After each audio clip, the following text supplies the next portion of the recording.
আসসালামু আলাইকুম রহমতুল্লাহ বরকাতুহ। পুরো মসজিদ ধোয়া হচ্ছে।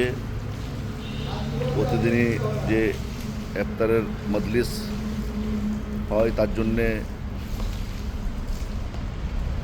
মসজিদের পুরো ফ্লোরটা ধোয়া হচ্ছে।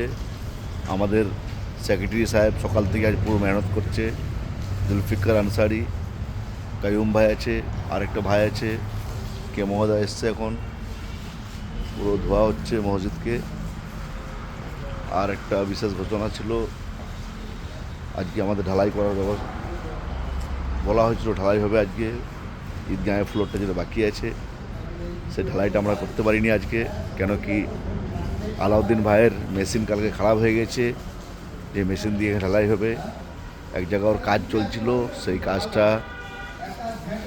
করতে করতে ওর সকাল হয়ে গেছে। সেই জন্যেই ঢালাইটা আজকে হয়নি। কালকেও আশা করি হবে না, বললে পরশু দিন হবে। বৃহস্পতিবার দিন করবো ঢালাইটা। আলহামদুলিল্লাহ ঢালাইটা করার পরে আমরা ওই মেম্বারের আর গেটটা লাগাবো আর রঙের কাজটা শুরু করব। কেন কি এই ফ্লোরে এই ফ্লোরটা মার্বেলটা অর্ডার দেওয়া হয়েছে, এটা আসতে দিন 10-12 টাইম লাগবে।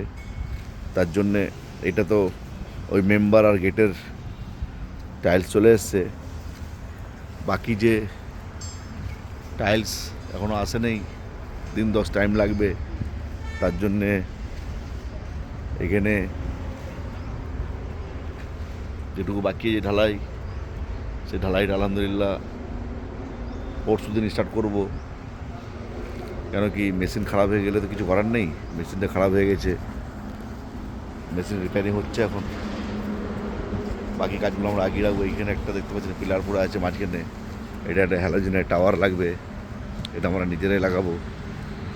এটা এডিডিএ থেকে করছে না, এটা আমরা নিজেদের একটা পাইপ লাগিয়ে 4-6 হ্যালোজেন দেবো, এই চিন্তাভাবনা আছে আলহামদুলিল্লাহ। তো একটাই দুর্গাপুর ভাইদেরকে একটাই বার্তা দেবো, অনেক মেহনত করেছেন আপনারাও আমাদের সঙ্গে, দুর্গাপুর মায়াবতীর সঙ্গে অনেক মেহনত আপনারাও করেছেন।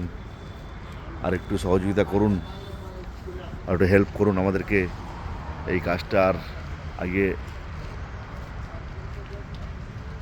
6টা রোজা হয়ে গেল, আর 18-20 দিন আছে। দিন ডেলি পেরিয়ে যাচ্ছে, অনেক কাজ আমাদের আছে আলহামদুলিল্লাহ। তো আর একটু সহযোগিতা করুন, তাহলে সব ঠিক হয়ে যাবে। রাখলাম। আসসালামু আলাইকুম রহমতুল্লাহ বরকাতুহ।